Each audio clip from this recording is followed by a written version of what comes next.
অর্থের প্রভাবে, জনবলের প্রভাবে আপনি নিজেকে অনেক বুদ্ধিমান মনে করছেন, কিন্তু আসলে যে আপনি ধ্বংসের পথে যাচ্ছেন, ধ্বংসের দ্বারপ্রান্তে পৌঁছে গেছেন, সেটা কি আপনি কখনো খেয়াল করেছেন? তার মানে সে আসলে বুদ্ধিমান নয়, সে আসলে উলুল আলবাব নয়। আর এটা পারে না কেন? সেও হয়তো কখনো অনুতপ্ত হয়, কিন্তু ফিরে আসতে পারে না কেন? যে জ্ঞান দিয়ে অনেক দূরদর্শী হওয়া যায়, আল্লাহ বলছেন, অথচ আমরা সেটাকে ব্যবহার করছি না। কেন করি না? আল্লাহ যা দিয়েছেন সেই বিধান অনুযায়ী সে বন্টন করে দিত, তাহলেই সে বুদ্ধিমান হতো। আর যে বুদ্ধিমান নয় সেই এই খেলাফ করছে। যে যুব সমাজ বেশি পরিশুদ্ধ হয়েছে, সেই সমাজ শান্তিপূর্ণ হয়েছে, শান্তিপূর্ণ হবে ইনশাআল্লাহ। আহলে হাদিস আন্দোলন বাংলাদেশ, আসুন পবিত্র কুরআন ও সহিহ হাদিসের আলোকে জীবন গড়ি। আসসালামু আলাইকুম ওয়া রাহমাতুল্লাহি ওয়া বারাকাতুহু। আলহামদুলিল্লাহি ওয়াহদা ওয়াসসালাতু ওয়াসসালামু আলা রাসূলিল্লাহ ওয়া বা'দ। আম্মা বা'দ, আউযু বিল্লাহি মিনাশ শাইতানির রাজীম। ফাবাশশির ইবাদিয়াল্লাযীনা ইসতামি'উনাল কাওলা ফায়াত্তাবি'উনা আহসানাহু উলাইকা আল্লাযীনা হাদাহুমুল্লাহ ওয়া উলাইকা হুম উলুল আলবাব।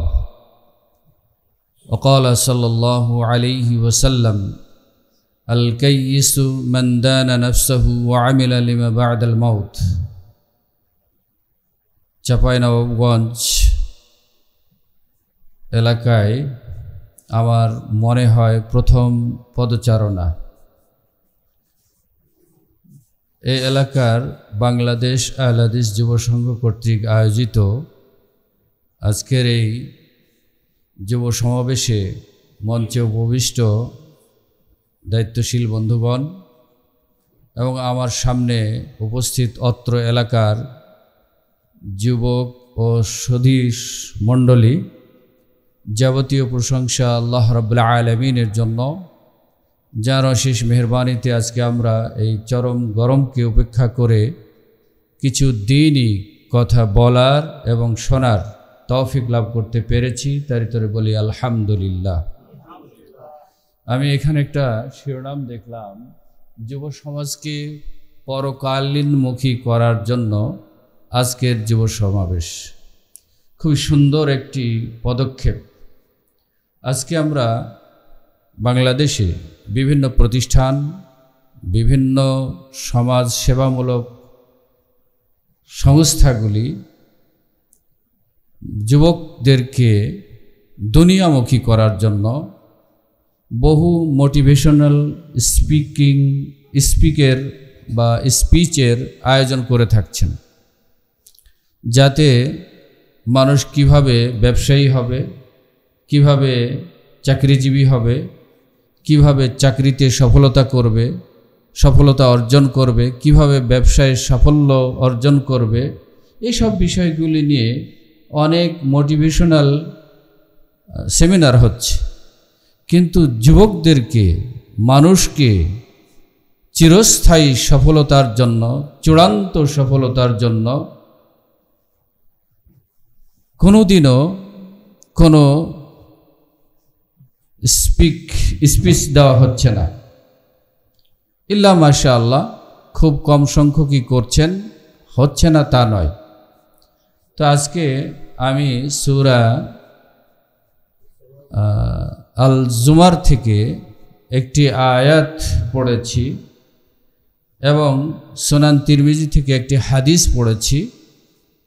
এই আয়াত এবং হাদিসকে সামনে রেখে আপনাদের সামনে খুবই সংক্ষেপে দুটি কথা বলবো। আমার একটু বদ অভ্যাস, যখন এরকম কোনো অনুষ্ঠানে যাই তখন শুধু আমি বলে যাব আর আপনারা শুনে যাবেন, এটা আমি খুব একটা পারি না। বরং আমি চাই আমি বলবো, আপনারা শুনবেন, আপনারা বলবেন, আমি শুনব, তাহলে সমন্বয় হবে বলে আমি মনে করি। ইনশাআল্লাহ পারবো। আর এই কথাটা কিন্তু আমার নয়, এটা আল্লাহর দেওয়া থিওরি, এটা আল্লাহর দেওয়া থিওরি। আমি যে আয়াতটি পড়েছি সেই আয়াতে আল্লাহ রাব্বুল আলামিন এরকমই বলেছেন বলে আমি অনুধাবন করেছি।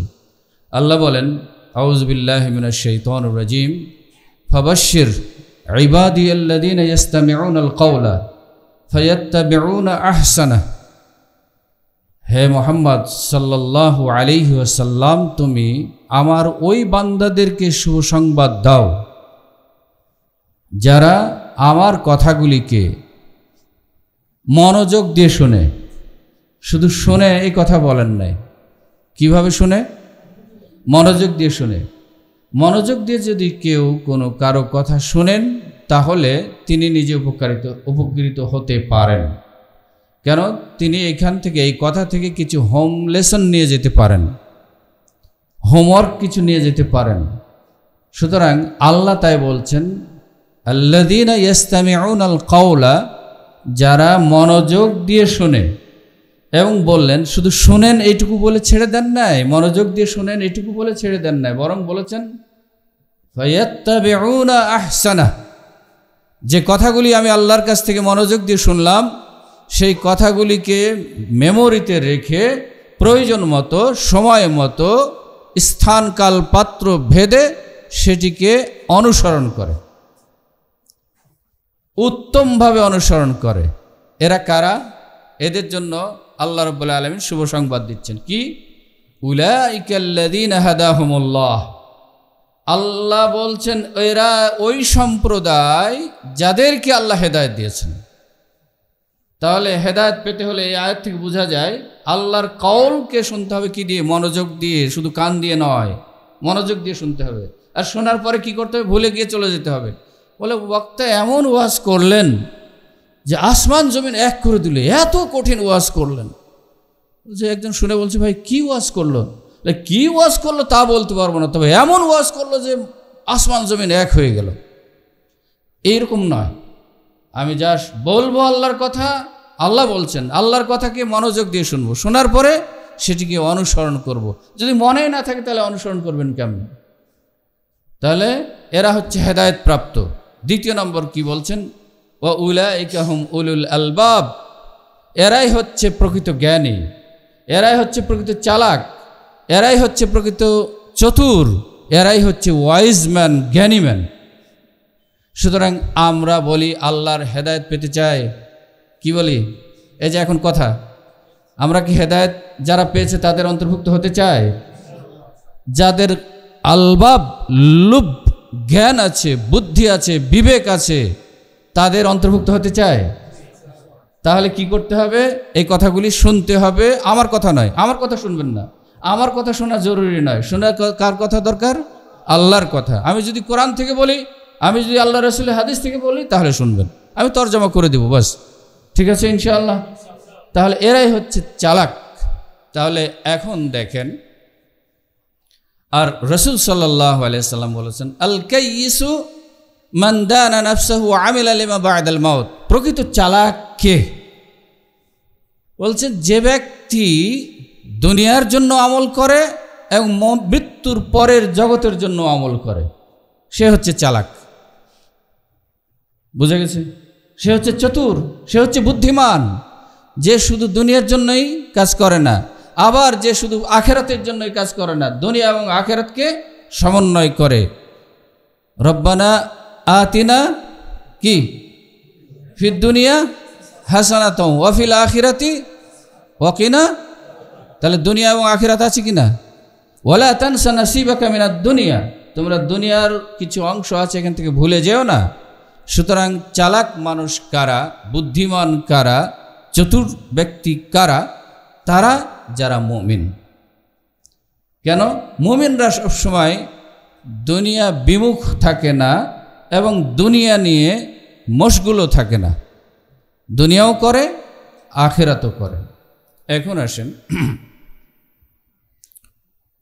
একজন ব্যক্তি সামনে চলছিলেন, দেখলেন এই ব্যক্তি নর্দমায়, নর্দমা শব্দটা একটা বলে বুঝি, নর্দমা বলতে আমরা যেটাকে বুঝি সেটাই বুঝি, নর্দমায় বসে গোসল করছে অথবা নর্দমার মধ্যে ডুবে বসে আছে আর খুব আনন্দ উল্লাস করছে, নিজেকে খুব ভালো মনে করছে। আপনি যাচ্ছেন, গিয়ে দেখলেন যে এই লোকটা এই অবস্থায় আছে, তাকে কি বলবেন? খুব চালাক, চতুর, বুদ্ধিমান, স্বাস্থ্য সচেতন, কোনোটাই বলবেন না। তাহলে কি বলবেন? গাধা। আপনাকে আমাকে যদি কেউ গাধা বলে, বোকা বলে, তাহলে আমাকে খুব ভালো লাগে? ভালো লাগে না। কিন্তু যদি ওরকম কাজ করে বসি, তখনই না মানুষ আমাকে গাধা অথবা বোকা বলে। তো এই ব্যক্তিটা যে নিজের হিতাহিত জ্ঞান রাখছে না, অথচ সে নিজে মনে করছে আমি খুব চালাক। যে ব্যক্তি একটা ছুরি দিয়ে, দ্বিমুখী ছুরি, যেতেও কাটে আসতেও কাটে, এই ছুরি দিয়ে নিজের বুকে প্রতিদিন আঘাত করছে, আর সে বলছে যে আমি খুব চালাক মানুষ, বুদ্ধিমান মানুষ। আপনি বলতে পারেন আঘাত করলে তো মরেই যাবে, সে আবার কি বলবে? তো এমন কিছু জিনিস আমরা ব্যবহার করছি যা দ্বিমুখী ছুরির চাইতেও ক্ষতিগ্রস্ত, অথচ আমরা সমাজে তাকেই চালাক বলছি, তাকেই বুদ্ধিমান বলছি, তাকেই চতুর বলছি, বলি না? আজকে ধরুন ছোট্ট একটা জিনিস, শুভ্র শলাকা, কি জানো এটা? সিগারেট, বিড়ি, তামাক, জর্দা, গুল, যাই বলেন না কেন, এটা যারা টানে খুব মজা করে টানে। আজকে তো এখন ইলেকট্রিক হয়ে গেছে, সহজ হয়ে গেছে আরও। তো এটা যারা ব্যবহার করছে, সে আসলে চালাক, সে আসলে বুদ্ধিমান, সে আসলে ওয়াইজম্যান? কোনোটাই না। কিন্তু সে তো সমাজে তো তাই মনে করছে। তো আসলে আল্লাহর ভাষা অনুযায়ী সে চালাক নয়, সে বুদ্ধিমান নয়। আর যারা মুমিন তারা এটা খায়, এটা গ্রহণ করে। কি বলেন? কেন? দুঃখের সাথে বলতে হয় যে যা গরুতে খায় না, ছাগলে খায় না, কুকুরে খায় না, শিয়ালে খায় না, শিকড়ে খায় না, কোনো প্রাণী খায় না, সেই জিনিসটি খায় এই বুদ্ধিমান, তথাকথিত এই বুদ্ধিমান ব্যক্তিরা। কারা খায়? তারা। তাহলে কি তারা বুদ্ধিমান? তারা চালাক? তাহলে কারা বর্জন করে এটা? যার ঈমান আছে, যার আত্মসচেতনতা বোধ আছে, যার ব্যক্তিত্ব বোধ আছে, সে কখনো এটা গ্রহণ করে না। তাহলে সে চালাক নিশ্চয়ই, সেই বুদ্ধিমান। তাই আল্লাহ বলছেন আল্লাযীনা ইসতামিউনাল কওলা, যারা এই কথাগুলিকে মনোযোগ দিয়ে শোনে, ফায়াত্তাবিউনা আহসানাহ, এবং মনোযোগ দিয়ে শোনার পরে পরে কি করে? উত্তমভাবে এর অনুসরণ করে। আর এই অনুসরণ করে যারা মুমিন, তারাই। সুতরাং মুমিনরাই হচ্ছে প্রকৃত চালাক। তাহলে এই কথা থেকে ওই যে পরকালীনমুখী, উনি সিগারেট বর্জন করেন, নেশাগুলি বর্জন করেন, সেটা যে নামই বলেন না কেন। আজকে যেটার নাম জানি, 10-20 বছর আগে তো সেটার নাম জানতাম না। শুধু ওই তামার কি পাতার বিড়ি ছিল, সেই বিড়িগুলির নাম আমরা জানতাম। কিন্তু আজকে তো অনেক কিছুর নাম জানছি, যেটা দিয়ে একই কাজ হচ্ছে। তো সুতরাং যেই জিনিসগুলি মানুষ জানছে, বুঝছে, বুঝার পরে বর্জন করছে, তারাই হচ্ছে চালাক। আর যারা বর্জন করতে পারছে না, তারা চালাক নয়। আর পরকালীনমুখী বলা হয়েছে, আর পরকালীনমুখী চিন্তা করে কারা? যারা আল্লাযীনা ইউমিনুনা বিল গায়ব, আখিরাত পরকালের প্রতি বিশ্বাস করে। এবং আমরা জানি যে ইমানের যে রুকনগুলি আছে, তার মধ্যে একটা কি আছে? পরকালে বিশ্বাস। সুতরাং পরকালে বিশ্বাসী যারা, মুমিন যারা, তারাই সত্যিকার অর্থে চালাক। আর যুব সমাজকে যদি আমরা চালাক করতে পারি, তাহলে আগামী ভবিষ্যৎ দেশ এবং জাতির জন্য, পরিবারের জন্য, ওই ব্যক্তির জন্য উন্নতি হবেই হবেই ইনশাআল্লাহ। সুতরাং আজকে যুব সমাজ ধ্বংসের পথে চলে যাচ্ছে, ধ্বংসের দ্বার প্রান্তে পৌঁছে গেছে, অ্যাডিক্টেড হয়ে যাচ্ছে বিভিন্নভাবে। শুধু হেরোইন আর গাঁজা দিয়েই নয়, মোবাইল দিয়েও অ্যাডিক্টেড হচ্ছে। অতএব যে ব্যক্তি অ্যাডিক্টেড হচ্ছে বিভিন্নভাবে, সে প্রকৃত চালাক নয়। আর মুমিনরা সবসময় দুনিয়াবি ক্ষতিগ্রস্ত কোনো জিনিসে অ্যাডিক্টেড হয় না, বরং চিরস্থায়ী মজবুত সফলতার যে পথ আছে, সেই পথের দিকে যায়। সেখানে যেতে গিয়ে যদি মানসিক কেউ তাকে বলে নেশাগ্রস্ত, বলতে পারে, কিন্তু আসলে সে নেশাগ্রস্ত নয়। আর এই কাজটি আমরা তখনই করতে পারবো যখন আমরা ঈমানী শক্তিকে শক্তিশালী করতে পারবো।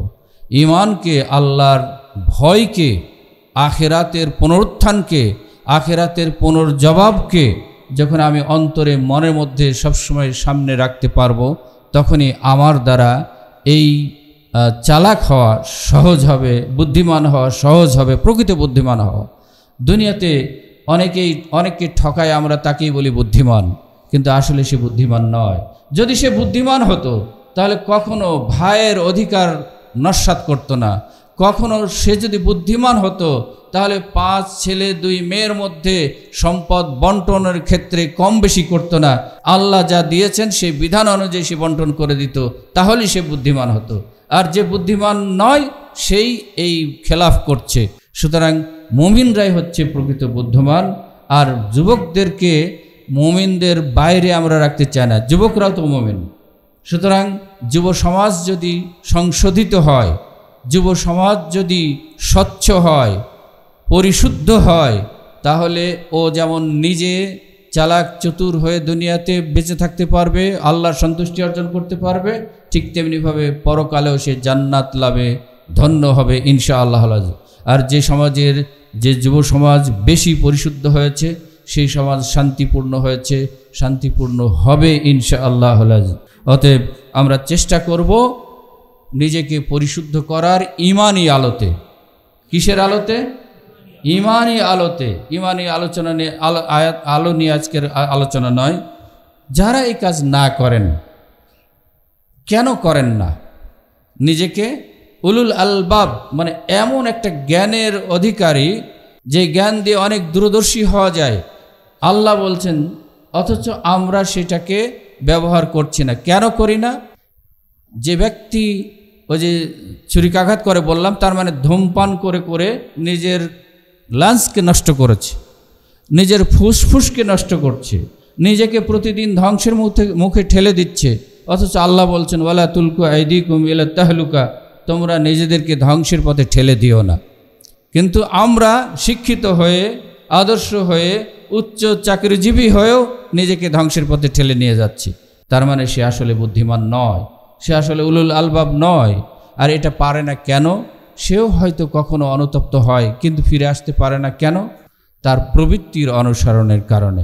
আল্লাহ বলছেন, ওয়ালা তাত্তাবিউল হাওয়া ফায়ুদিল্লুকা আন সাবিলিল্লাহ, তুমি তোমার প্রবৃত্তির অনুসরণ করো না, মন যা চায় তাই করো না, তাহলে তোমাকে আল্লাহর রাস্তা থেকে বিভ্রান্ত করে দিবে। অন্য আয়াতে বললেন, ওয়ামান আযলামু মিম্মান ইত্তাবা হাওয়াহু বিগাইরি হুদাম মিনাল্লাহ, আল্লাহর হেদায়েত নাই, আল্লাহর পথ নাই, আল্লাহর দিক নির্দেশনা নাই, সঠিক পথের পরিচালনার কোনো পথ নেই, এই পথে যদি কেউ অনুসরণ করে নিজের প্রবৃত্তির, তাহলে তার চাইতে বড় ক্ষতিগ্রস্ত, তার চাইতে বড় জালেম আর কে হতে পারে? সুতরাং যে নিজের প্রবৃত্তির অনুসরণ করে সে আসলে নিজেই ক্ষতিগ্রস্তের বড় ধরনের ক্ষতিগ্রস্ত। আর আরেকটি হচ্ছে আল্লাহ রাব্বুল আলামিনের একটি আয়াত বলে আমরা শেষ করতে চাই, আরাইতা মান ইত্তাখাযা ইলাহাহু হাওয়াহু আফা আনতা তাকুনু আলাইহি ওয়াকিলা। আল্লাহ বলছেন, যে ব্যক্তি নিজের প্রবৃত্তিকে ইলাহ বানিয়ে নেয়, ইলাহ মানে হচ্ছে আল্লাহর আনুগত্যে নিজেকে আত্মসমর্পণ করা। আর অতএব যে ব্যক্তি আল্লাহর আনুগত্য বাদ দিয়ে নিজের প্রবৃত্তির প্রতি আনুগত্য করে, সে হচ্ছে এমন ব্যক্তি যার দায়িত্ব আল্লাহর রসুল নেবেন না, যার ব্যাপারে আল্লাহর রসুল কোনো দায়িত্ব নেবেন না, এই ব্যাপারে আল্লাহ রাব্বুল আলামিন বলেছেন। সুতরাং যারা প্রবৃত্তির অনুসরণ করছেন তারা কখনোই চালাক চতুর বুদ্ধিমান নন, তারা কখনোই উলুল আলবাব হতে পারেন না, তারা কখনোই বুদ্ধিমান হতে পারে না। তারাই নিজেই বলেছেন, কিয়ামত দিবসে বলবে তারা, ওয়াকালু লাউ কুন্না নাসমাউ আও নাকিলু মা কুন্না ফি আসহাবিস সাঈর।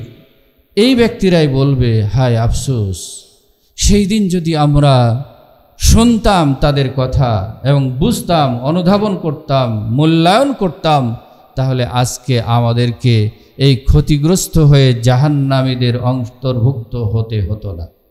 তাহলে আজকে মানছেন না, আজকের রক্তের প্রভাবে, পেশিশক্তির প্রভাবে, অর্থের প্রভাবে, জনবলের প্রভাবে আপনি নিজেকে অনেক বুদ্ধিমান মনে করছেন, কিন্তু আসলে যে আপনি ধ্বংসের পথে যাচ্ছেন, ধ্বংসের দ্বার প্রান্তে পৌঁছে গেছেন, সেটা কি আপনি কখনো খেয়াল করেছেন? অতএব সেই দিন আফসোস করা ছাড়া আর কিছুই থাকবে না। সেই দিন তারা বলবে, ওয়াকালু লাউ কুন্না নাসমাউ আও নাকিলু, সেই দিন যদি আমরা শুনতাম এবং বুঝতাম, অনুধাবন করতাম, কি সেটা? আল্লাহর কালাম, যেটা আল্লাহ বললেন, যারা শুনে মনোযোগ দিয়ে সেই কথাটাই বলছে। সেই দিন যদি আমরা শুনতাম, তাহলে আজকে আর জাহান্নামীদের অন্তর্ভুক্ত হতাম না, আজকে আর ক্ষতিগ্রস্তদের অন্তর্ভুক্ত হতাম না। অতএব পরকালে আফসোস করে ফিরে আসার কি কোনো সুযোগ থাকবে? দুনিয়াতে যদি কেউ জীবদ্দশায় আফসোস করে ফিরে আসি, তাহলে আশা করা যায় আল্লাহ রাব্বুল আলামিন আমাদের তওবা কবুল করবেন, আমরা পরিশুদ্ধ হতে পারবো। সবশেষে আল্লাহ রাব্বুল আলামিনের কাছে দোয়া করি, উসি নাফসি ওয়া ইয়াকুম বিতাকওয়াল্লাহ। আমি আমাকে নিজেকেও বলছি, আপনাদেরকেও বলছি, আল্লাহ যেন আমাদের সকলকে আল্লাহ ভীতি অবলম্বন করার তৌফিক এনায়েত করেন। সকল প্রকার নিজের প্রবৃত্তির অনুসরণ মুক্ত হয়ে আল্লাহর কথা মনোযোগ দিয়ে শুনতে পারি এবং সে অনুযায়ী আমল করতে পারি, ইত্তেবা করতে পারি। যারা এই আল্লাহর কথাগুলিকে মনোযোগ দিয়ে শুনেছেন, আনুগত্য করেছেন, করার পরে ধন্য হয়েছেন, আল্লাহ যেন আমাদেরকে তাদের অন্তর্ভুক্ত করেন। ওয়া আখিরি দাওয়ানা আলহামদুলিল্লাহি রাব্বিল আলামিন। আসসালামু আলাইকুম ওয়া রাহমাতুল্লাহি ওয়া বারাকাতুহু।